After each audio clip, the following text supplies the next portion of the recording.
Hi everyone, this is another segment that I'd like to give you as an introduction to material on the transatlantic slave trade, its impact on Africa, and its impact on the Americas in particular, as well as Europe. That is one of the larger subjects in both American history and in World Civ since 1500, as well as other specialized topics classes, for a reason.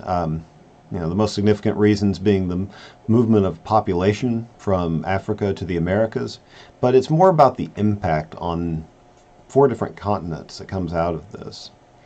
So, to provide a little bit of background here, we're talking about the result of the encounters that Europeans have with African kingdoms, powerful states in West Africa and in Central Africa, Southwest Africa as well.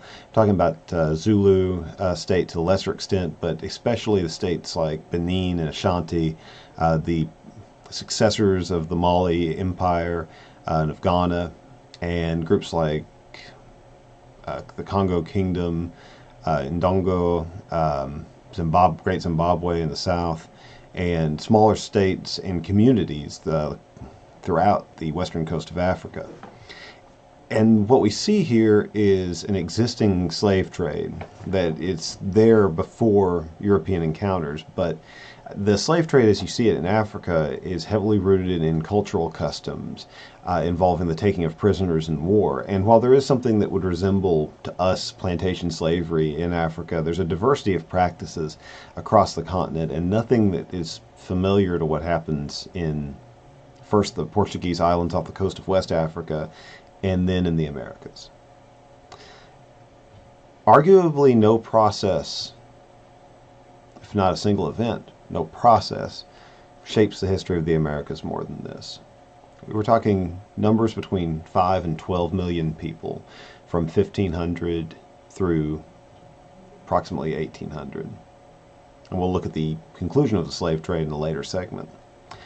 But this is initially European private companies and the governments of colonies, particularly the Spanish and the Portuguese colonies, talking about more private individuals and powers that be in the French and especially the English colonies, seeking labor to mine gold and silver, but especially to grow crops, commercial crops, on the islands of the Caribbean and in the coast of North America. This is especially the case with sugar, eventually tobacco in North America. And so they initially attempt to enslave Native Americans in the early Spanish years, but over time they tap into the existing slave trade in Africa, and the major powers of western coast of Africa either become addicted to the slave trade, selling people in return for weapons and resources to maintain their power, or to expand their states at the expense of smaller communities, essentially injecting money and resources into wars that are being fought, or over time they become subject to the power of European states who independently send expeditions that themselves connect with local intermediaries who capture slaves and interact directly, bypassing a government.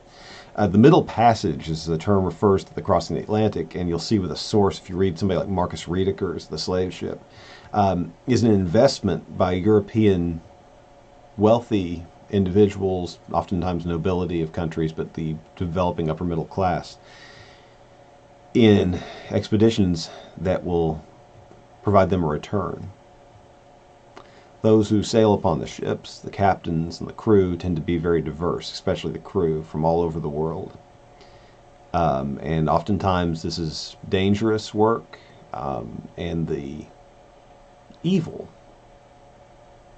of this task is evident enough that we have significant records that Rediker and others have encountered of people who work on these expeditions having a high rate of suicide. Those who leave behind written works are normally ship's captains or occupy a position in the ship that requires keeping records, and we have evidence of this. Those who enter a slave ship as slaves, in many cases, attempt to commit suicide. That's not universally true by any stretch of the imagination. And their survival rate across the Atlantic Ocean means that many do not make it. It varies quite a bit. I can't put a specific number on that. But conditions are not conducive to life.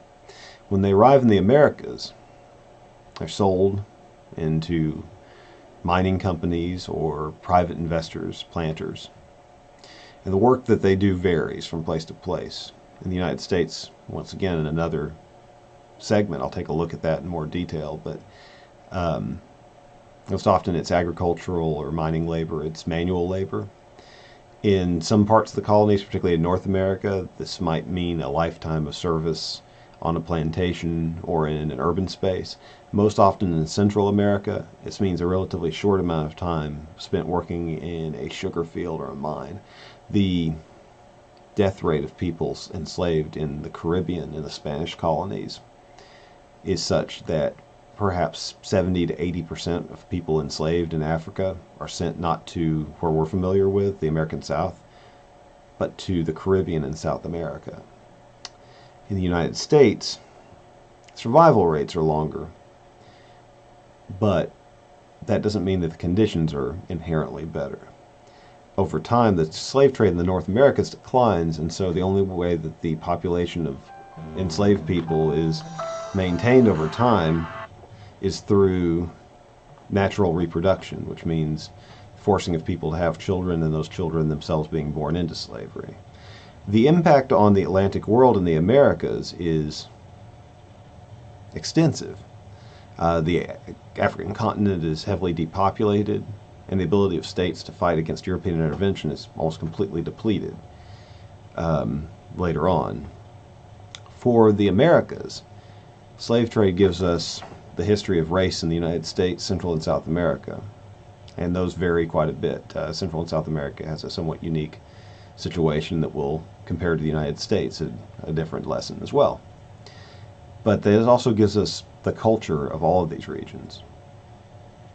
There is no way to separate the history, language, religion, music, art, culture of the United States, of Canada, of Mexico, of Brazil, of any country in this hemisphere from the slave trade.